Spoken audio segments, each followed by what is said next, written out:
Hello बच्चों।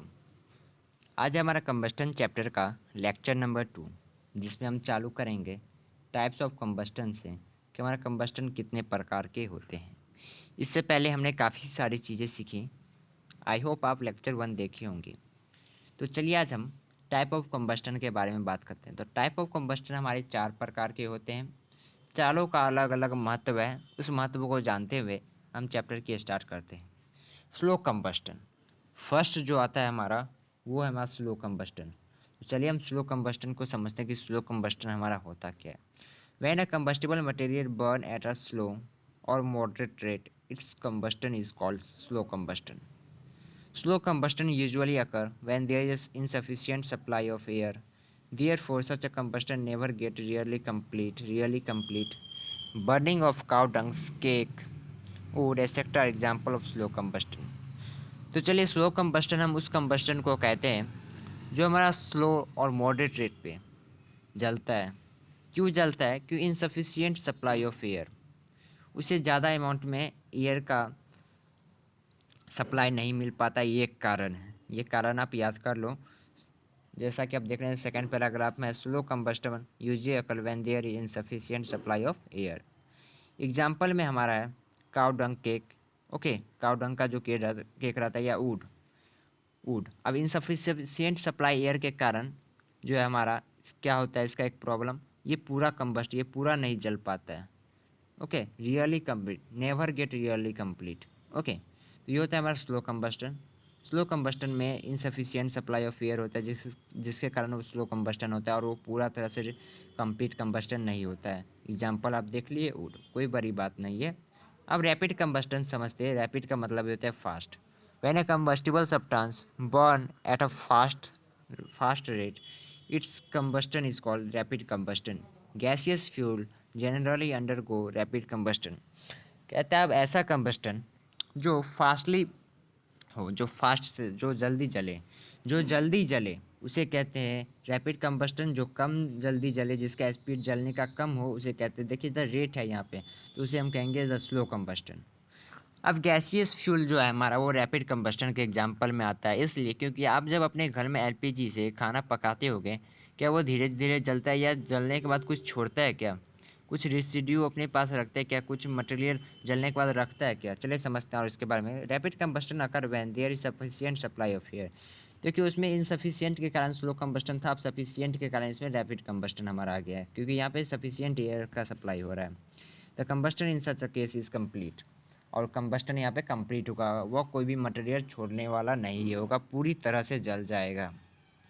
जब आपके घर में एलपीजी खत्म होता है, गैस सिलेंडर खत्म होता है, तो सिलेंडर में कुछ बचता है क्या? वो तो पूरी तरह से खाली हो जाता है। अब स्पॉन्टेनियस कंबस्टन समझते हैं कि स्पॉन्टेनियस कंबस्टन हमारा क्या होता है। When a combustible substance catch fire on its own. जब हमारा कोई भी सब्सटेंस खुद ब खुद, बिना कोई एक्सटर्नल चीज़ किए हुए, खुद ब खुद आग उसमें लग जाए, even at a room temperature, इस combustion is refer as a spontaneous combustion. कहता है कि आपके रूम टेम्परेचर पे भी वो सब्सटेंस रखा हो और उसमें आग लग जाए, तो उसे आप स्पॉन्टेनियस कंबस्टन कहोगे, उसे स्पॉन्टेनियस कंबस्टन के नाम से बुलाओगे। इसलिए क्योंकि मैंने आपको लेक्चर 1 में भी बताया होगा, इसका एक एग्जाम्पल काफ़ी अच्छा था। एग्जाम्पल जो कि मैंने आपको बताया था कि रूम टेम्परेचर पे भी वो आपका आग उसमें लग जाएगा गर्मी के महीने में। चलिए एग्जाम्पल तो हम देखते हैं। A piece of white phosphorus, जिसका कि मैंने देखा था इग्निशन टेम्परेचर 35 डिग्री सेल्सियस ही है, और a piece of sodium metal भी are observe to undergo spontaneous combustion when kept in air.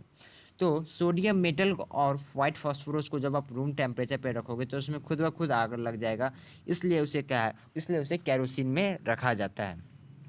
तो आई होप आप समझ गए होंगे स्पॉन्टेनियस कंबस्टन, जो खुद ब खुद जिसमें आग लग जाए। Okay, even at room temperature. अब देखिए, डू यू नो में क्या, substance which have a low ignition temperature and hence catch fire easily with a flame are called inflammable substance. Inflammable substance हम उसे कहते हैं जिसका इग्निशन टेम्परेचर काफ़ी कम हो और क्या है, catch fire easily with a flame. कोई भी फ्लेम, सपोज कर लो कोई भी फ्लेम मीन्स आप पटाखे जलाते हो। पटाखे काफ़ी इन्फ्लामेबल सब्सटेंस होते हैं, पेट्रोल काफ़ी आपके इन्फ्लामेबल सब्सटेंस होते हैं, डीजल काफ़ी इन्फ्लामेबल सब्सटेंसेस होते हैं आपके। ये सभी आप कोई फ्लेम मीन्स कोई अगर अगर क्या बोले, माचिस का तिल्ली भी उसके बगल में लाओगे तो ये आपके फूट जाते हैं, ये आपकी ब्लास्ट हो सकती है, इसमें आग लग जाते हैं। ओके, क्यों? क्योंकि इनका इग्निशन टेम्परेचर कम होता है। अब देखिए एक्सप्लोसिव कंबस्टन को समझते हैं। एक्सप्लोसिव कंबस्टन हमारा लास्ट कंबस्टन है। When a mixture of combustible material and air burn completely in a very short span of time in a closed space, an explosive combustion can take place. The combustion material in such a case burn uncontrollably in free supply of air and release a very large amount of heat. This often produces the sound of explosion. Explosive combustion आप बहुत ही अच्छा example देता हूँ मैं आपको। कोई भी आप फटाके चलाते हो, कोई भी बम जलाते या कोई भी बड़े बड़े से जो बम होते हैं हमारे डिफेंस के लिए, वो सब एक्सप्लोसिव कंबस्टन। उसमें जब एक बार कंबस्टन, उसमें जब आप एक बार फायर पकड़ सकते हैं, आप उसे आप रोक नहीं सकते हो। और वो एक्सप्लोसिव कंबस्टन का एक खासियत है कि वो जलने पे एक साउंड प्रोड्यूस करेगा, एक्सप्लोजन, जैसा कि हमने ऊपर के 3 कंबस्टर में नहीं देखा था। तो एक्सप्लोसिव कंबस्टन को कैसे समझ सकते हो कि जब भी वह बर्न करेगा तो एक आपको एक्सप्लोजन साउंड मीन्स एक साउंड सुनाई देगा, बूम सा। Okay, boom. डिफरेंट डिफरेंट प्रकार के साउंड होते हैं, बट आपको एक साउंड सुनाई देगा एक्सप्लोजिव कंबस्टन में, तब आप समझ जाओ कि वो एक्सप्लोजिव कंबस्टन है। For example, when a cracker is ignited, a sudden and rapid reactions take place. As a result, there is an evolution of heat, light and sound energy. तो यहाँ पे हीट एनर्जी भी produce हो रहा है, light energy भी, sound energy, जब आप कोई क्रैकर, जब कोई आप फटाके जलाते हो। और रिएक्शन है compound by an explosive sound is called explosion. Okay, वही साउंड प्रोड्यूस होने के कारण उसे एक्सप्लोजन कहा जाता है। अब फायर को हम कंट्रोल, किस तरह से हम फायर को रोक सकते हैं, ये बात को अब हम चलिए समझते हैं। We have now learned that combustion take place only if there is a combustible material, sufficient supply of air रहना चाहिए, ignition temperature से टेम्परेचर ज़्यादा होना चाहिए, हायर होना चाहिए। If any one of the above condition is not satisfied, combustible will not break. अगर इस तीनों में से कोई एक भी चीज़ भी नहीं रहेगा, कम से कम तीनों रहना चाहिए, मिनिमम 3 रहना चाहिए, बट अगर कोई भी एक चीज़ रहेगा तो आपका कंबस्टन नहीं होगा, आपका उस सब्सटेंस में आग नहीं लग पाएगा, combustion will not take place. This principle is use as a fire fighting. अब देखिए, in any kind of fire it is some combustible material which catch fire, we must take precautions so that the relevant combustible substance does not get heated up its ignition temperature. Places like petrol stations have a high combustible substance like petrol, diesel, etc. No one should be allowed to take any burning material within the premises of such places. Even a burning matchstick can ignite petrol vapor. The same precautions should be taken as LPG godows, firecrackers factories, depots, and even at our home. For example, we need to take care while using a burning candle in the house during time of power failure. तो कहता है कि जैसा कि मैंने आपको inflammable substance do you know में बताया कि क्या होते हैं, इन सभी को अगर छोटा छोटा सा भी आग का भनक लग जाए तो ये पकड़ लेते हैं, और ये काफ़ी बड़ा, ये एक एक्सप्लोसिव कंबस्टन में बदल सकते हैं। ओके, ये एक्सप्लोसिव कंबस्टन में आपका बदल सकते हैं, इतने बड़े ये धमाका हो सकता है। इसलिए कहते हैं अगर आपके अगल बगल में इन्फ्लामेबल सब्सटेंस हो तो वहाँ पे आप कोई भी ऐसी चीज़ ना ले जाए जिसके कारण वो उसमें वो फायर पकड़ सके, वो उसमें आग लग जाए। अब कहता है पेट्रोल, पेट्रोल जब थोड़ी देर के लिए आप अगर छोड़ दोगे तो वो उड़ जाएगा, वो वेपर में कन्वर्ट हो जाएगा। तो कहता है कि पेट्रोल पंप पे ऐसा होते रहता है कि थोड़ा मोड़ा पेट्रोल आपका गैसेस फॉर्म में रहता है, तो जब भी आप वहाँ पे कोई भी बर्निंग चीज़ ले जाओगे तो वहाँ पे एक बहुत ही बड़ा एक्सप्लोसिव कंबस्टन हो सकता है, बहुत ही बड़ा धमाका हो सकता है। इसलिए कहता है टेक केयर रहिए अपने घर में भी। आप जब भी आप एलपीजी गोदाम, या एलपीजी गोदाम तो ये घर से बाहर हो गया, या कोई भी जगह जो आप समझते हो कि यह इन्फ्लामेबल सब्सटेंस है, तो उसके अगल बगल में कोई भी ऐसा चीज़ ना ले जाए जिसके कारण वो फायर पकड़ ले।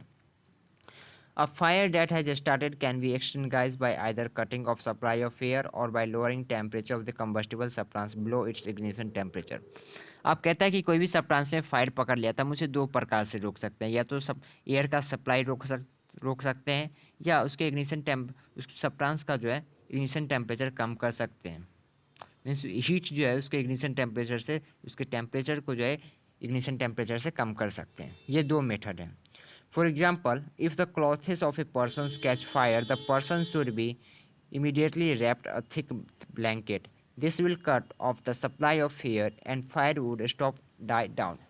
कहता है कि अगर कोई पर्सन के कपड़े में आग लग जाते हैं तो उसे आप एक मोटी सी चादर से उसे उस पर्सन को झाँप दो, इसलिए क्योंकि अब उस सप्लाई ऑफ एयर उसमें अब रुक जाएगा, अब वो एयर का जो सप्लाई है उसके बॉडी तक जाने में उसको मुश्किल होगी। तो एयर के सप्लाई होने के कारण अब ऑक्सीजन उस सब्सटेंस को नहीं मिल पाएंगे, जिसके कारण अब वो आग हमारा बंद हो जाएगा। Sand can be use to cut off the supply of air. आप देखते होंगे कि पेट्रोल स्टेशन पे आपका सैंड भला रहता है छोटे छोटे से बाल्टी में। क्यों? क्योंकि सपोज कर ले कहीं भी चांस रहेगा तो आप उस पर, सपोज कर लो ये मटेरियल पे सपोज करो एक पेपर आ गया उड़ के जिस पे आग लगे हों, आप वहाँ पे आपको करना क्या है, आप वहाँ पे बालू दे दोगे, उस सैंड को दे दोगे तो वो क्या करेगा, एयर के सप्लाई को बंद कर देगा, इसे झाँप देगा और एयर के सप्लाई को बंद कर देगा, जिसके कारण आपका आग जो है वो कट ऑफ, वो बंद हो जाएगा। ओके, तो यही कुछ बातें हैं। Water can also be poured over the burning material at lower its temperature below it's ignition temperature. तो आप कोई बर्निंग सब्सटेंस पे वाटर भी डाल सकते हो, बट सभी पे नहीं डाल सकते हो। मैं आगे बताने वाला हूँ किस पे आप नहीं डाल सकते हो। ओके, तो वाटर आप डाल सकते हो ताकि उसका टेम्परेचर इग्निशन टेम्परेचर से कम हो जाए और वो जलना बंद कर दे। However water should not be use as extinguish fire cause by electric short circuit. तो इलेक्ट्रिक शॉर्ट सर्किट से जहाँ कभी भी आग लगी हो इलेक्ट्रिक के कारण, वहाँ पे तो वाटर को आप भूल ही जाओ, वाटर का तो बिल्कुल नहीं यूज़ करना है, नहीं तो आप एक बड़ा धमाका आपके साथ हो जाएगा। This can cause dangerous electric shock. Okay, A fire caused by oil or gas need to be extinguished by using carbon dioxide fire extinguisher। कोई भी आग जो ऑयल के द्वारा या आग कोई भी गैस के द्वारा लगी हो, उससे आप कार्बन डाइऑक्साइड का यूज़ कर सकते हो। कार्बन डाइऑक्साइड फायर एक्सटिंगाइजर वो एक सिलेंडर में आता है, उसके द्वारा आप यूज़ कर सकते हो। कार्बन डाइऑक्साइड एक हमारा मोटा लेयर बना देता है, जिसके कारण सप्लाई ऑफ एयर हमारा कटअप हो जाता है, जिसके कारण आपका आग बंद हो जाता है। ओके, वाटर इसलिए नहीं डाल सकते हो क्योंकि वाटर में गुड कंडक्टर ऑफ इलेक्ट्रिसिटी होता है ना, इसलिए वाटर डालोगे तो आप ही के पास करंट आ जाएगा। अब है what happen when there is incomplete combustion. जब कभी भी इनकम्प्लीट कंबस्टन, जैसे हमने किस प्रोसेस में देखा, किस कंबस्टन प्रोसेस में देखा था, स्लो कंबस्टन में हमारा पूरी तरह से कंबस्टन नहीं हो पाता है। तो जब भी इनकम्प्लीट कंबस्टन होता है तो क्या क्या होता है देखिए, समझते हैं। During incomplete combustion, point first जो है हमारा, वो कहता है a part of unburned carbon passes, हाँ, a part of unburned carbon passes into the atmosphere in the form of soot. तो जब कभी भी इनकम्प्लीट कंबस्टन होता है तो आपका जो कार्बन पार्टिकल्स होते हैं, ओके, वो आपके एयर में निकल जाते हैं इन द फॉर्म ऑफ सूट, में से एक लाइन की तरह एयर में निकल जाते हैं। इससे दो लॉस होता है हमारा, एक एयर पॉल्यूशन, एक कार्बन का भी वेस्टेज होता है। ओके, सेकेंड है हमारा कार्बन मोनोऑक्साइड इज फॉर्मेड। जब भी इनकम्प्लीट कंबस्टन होगा तो कौन सा गैस फॉर्म होगा, कार्बन मोनोऑक्साइड, याद कर लो। This gas is highly poisonous and cause respiratory problem, it may also prove to be a fatal. तो कहता है जब भी आपका इनकम्प्लीट कंबस्टन होगा तो कार्बन मोनोऑक्साइड गैस फॉर्म होगा, जो कि काफ़ी खतरनाक गैस है, आपके रेस्पिरेटरी सिस्टम पे आपका इफेक्ट डाल सकता है। ओके, बहुत ही पॉइजनस गैसेस हैं। तो ये दो इम्पैक्ट हमारे होंगे जब इनकम्प्लीट कंबस्टन हो गया। फ्लेम के बारे में कुछ इंपॉर्टेंट थिंग्स जानते हैं, काफ़ी इंपॉर्टेंट टॉपिक है, एग्ज़ाम से रिलेटेड है। ओके, काफ़ी बार डायग्राम बनाने के लिए आ जाते हैं इसके बारे में, इसके सभी जोन के बारे में लिखने के लिए। तो फ्लेम समझते हैं क्या होता है हमारा। फ्लेम में भी define as the region over which gases burn. When you burn a piece of paper, a wax, a candle, a flame produce. तो फ्लेम कहते किसे हैं और फ्लेम आप देखते कहाँ हैं? तो फ्लेम उसे कहते हैं, देखिए, फ्लेम में भी defined as the region over which a gas burn, over which a gas burn. तो ऐसा रीजन जहाँ पे आपका गैसेस बर्न करते हैं, जहाँ पे आपका गैसेस बर्न करते हैं उस रीजन को आप कहते हैं फ्लेम। समझ लो, जहाँ पे गैसेस बर्न करते हैं, आपसे कोई पूछेगा फ्लेम किसे कहते हो तो आप कहेंगे जहाँ पे गैसेस बर्न करते हैं उसे हम फ्लेम कहते हैं। आप देखेंगे कहाँ बोलोगे, जब आप कभी पेपर, कोई पीस ऑफ पेपर या कोई भी मोमबत्ती जलाते हो तो आपको वहाँ पे दिखने के मिल जाएगा, इसे ही कहते हैं फ्लेम, इस पार्ट को। ओके, कहता है observing the flame of lighted candle carefully we find that it has a 3 zone. जब हम कोई कैंडल को जलाते हैं तो हमें 3 जोन मिलता है, very hot, moderately hot, least hot. ये 3 जगह हैं हमारे इस कैंडल के फ्लेम में। एक ऐसा जगह है जहाँ पे आपको बहुत ज़्यादा गर्मी, अगर आप वहाँ पे कोई चीज़ डालते हो तो बहुत जल्दी बर्न, मीन्स वो बहुत ही गर्म जगह है, वेरी हॉट। उसके मिडिल पार्ट में आप जब देखोगे तो वो होगा मॉडरेट हॉट, वहाँ पे ज़्यादा हीट रहेगा, और सबसे नीचे वाला पार्ट में उसका लिस्ट हॉट। जैसा कि आप देख सकते हो कि यहाँ पे 3 पार्ट बताए गए हैं, 3 पार्ट हैं हमारे। ऊपर देखते होगे सबसे जो लिस्ट हॉट है वहाँ पर आप ब्लैक कलर का देखते होगे। अब समझते हैं इनको अच्छे से। जो हमारा वेरी हॉट जोन होगा वो होगा हमारा outer zone of complete combustion non luminous. अब देखिए, जो नॉन ल्यूमिनस मतलब जिसका अपना लाइट नहीं हो, मोमबत्ती का आउटर जोन होगा आपका, वहाँ पे कंप्लीट कंबस्टन होगा।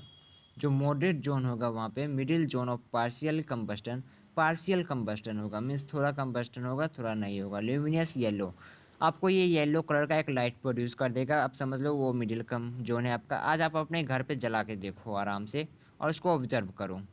इनर मोस्ट जोन जो आपका लिस्ट हॉट रहेगा, वहाँ पे अनबर्न्ट वैक्स वेपर, यहाँ पे आपका कंबस्टन नहीं होगा, और वहाँ पे प्रेजेंट क्या रहेगा, अनबर्न्ट वैक्स वेपर जो कि ब्लैक कलर में।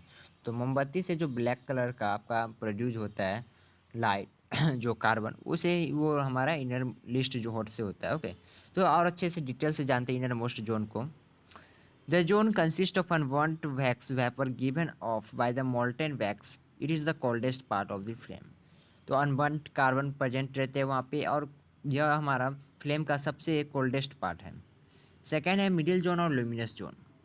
मिडिल जोन को ल्यूमिनस जोन मीन्स जहाँ पे लाइटिंग होता है जोन, वो उसे भी कहते हैं।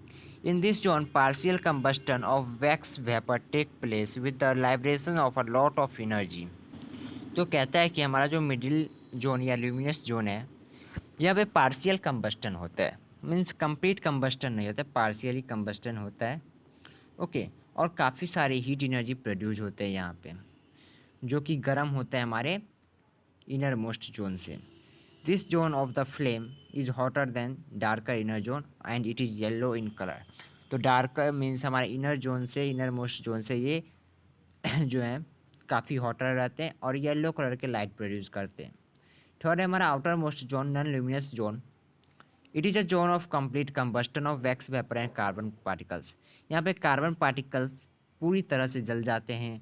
कंबस्टन, कंप्लीट कंबस्टन हमारा होता है। The air from the sides of the flame mix with unburnt wax vapour and carbon particles from the luminous zone and burn them completely to form carbon dioxide gas and water vapour. तो यहाँ पे जो कुछ अनबर्न्ट carbon particle हमारे बच गए थे इस जोन में, मिडिल जोन में, अब वो आएंगे और आउटर मोस्ट जोन में पूरी तरह से जल जाएंगे, सब मिक्सअप होके कुछ भी नहीं बचेगा हमारा। और ये प्रोड्यूस क्या करेंगे, कार्बन डाइऑक्साइड गैस और वाटर वेपर। ये लाइन आप अंडरलाइन करो, to form carbon dioxide gas and water vapour. It is the hottest part of the flame. यह फ्लेम का हॉटेस्ट पार्ट होगा। Let us perform activity to show the presence of wax vapour in the innermost zone of the candle. अब चले हम activity एक करते हैं जिससे हमें पता चलेगा कि कैंडल के इनर मोस्ट जोन में हमारा कार्बन पार्टिकल्स जमा रहता है, carbon flame. Take a candle of medium size and fix on the table. एक कैंडल लो और उसे टेबल पे फिक्स कर दो। लाइट द कैंडल, कैंडल को जलाओ। When the flame of the candle become steady introduce a thin glass tube of the dark inner zone as shown in figure. कहता है जब कैंडल आपका जलना चालू कर देगा तो एक आप ग्लास का ट्यूब ले लो, और जैसा कि इस एक्टिविटी में बता रहा है उस तरह उस पोजीशन से रखो। एक पोजीशन जो है आपका इनर मोस्ट जोन में रहना चाहिए, और दूसरा पोजीशन जो है आपका रहना चाहिए, निकला रहना चाहिए बाहर एटमॉस्फेयर के इधर, आपके इधर। आप कहता है कि एक मोमबत्ती का तिल्ली ले लो और यहाँ पे इस दूसरे एंड पे रखो। You will notice that the glass tube get filled with greasy white vapour. अब आपको देखने को जो मिलेगा यहाँ पे ग्रीसी वाइट, ग्रीस कलर का वाइट वेपर मिल निकलेगा, which start coming out from other ends of the glass tube. Now bring a burning match stick near the mouth of the tube. You will observe that the vapor catch fire and burning produce a flame similar to the candle flame. तो कहता है कि जब आप एक burning candle उसके and पे रखोगे तो एक आग सा उस ग्रेस में आप एक आग पकड़ लेगा। ओके, जो कि आपको फ्लेम में दिख रहा है उस तरह का आग पकड़ लेगा आप। तो इससे हमें क्या मिलता है, this shows that wax vapor are present in the innermost zone of the candle। तो इस एक्टिविटी से हम इस एक्टिविटी से समझ सकते हैं कि वैक्स वेपर हमारा इनर मोस्ट जोन में प्रेजेंट रहता है। Let us next perform an activity to show that luminous zone of a candle flame contain unburned particle of carbon. अब चलिए एक एक्टिविटी हम देखते हैं जहाँ पे हमें यह पता चल जाएगा कि ल्यूमिनस जोन जो हमारा बीच वाला जोन था, मिडिल जोन, वहाँ पे अनबर्न्ड कार्बन पार्टिकल्स जमा रहते हैं किस तरह से। Take a candle and fix it on the table. एक कैंडल और फिर से उसे टेबल पे फिक्स करो, लाइट करो कैंडल का।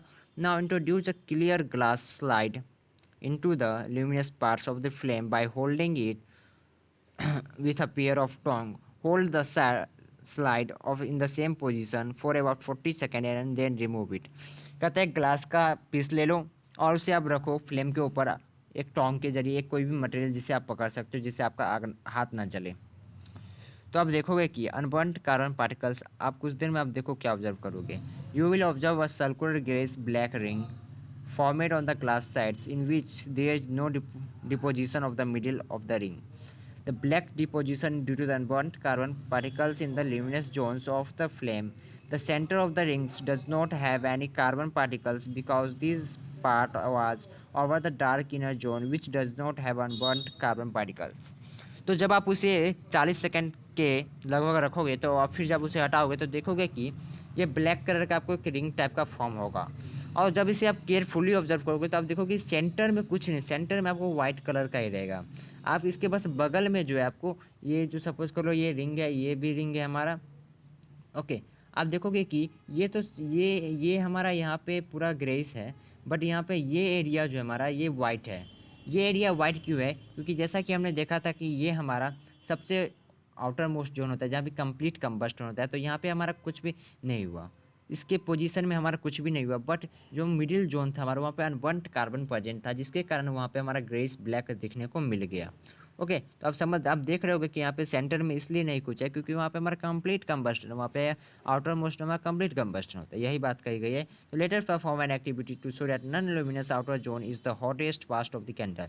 तो अब एक एक्टिविटी करेंगे जो कि हमारा लास्ट एक्टिविटी रहेगा, जिससे हम देखेंगे कि हमारा जो सबसे ऊपर वाला पार्ट है जो नॉन ल्यूमिनस है वो सबसे हॉटेस्ट जोन है। किस तरह से? Hold a thin and long copper wire across the candle flame about for 30 seconds. We will notice that copper wire gets red hot in the non-luminous parts of the flame. It just blackens in the luminous parts of the। कहता है तीन ले लो, तीन copper wire ले लो पतले पतले, एक candle जलाओ, तीनों को अलग अलग पोजीशन में रखो, एक को ऊपर, एक को मिडिल में, एक को सबसे नीचे। तीनों में देखोगे कि ऊपर वाला आपका जल्दी से grace black means black colour या रेड हॉट हो जाएगा क्योंकि यह हमारा हॉटेस्ट पार्ट। इससे हम यह कंक्लूजन कर सकते हैं कि यह हमारा हॉटेस्ट पार्ट है।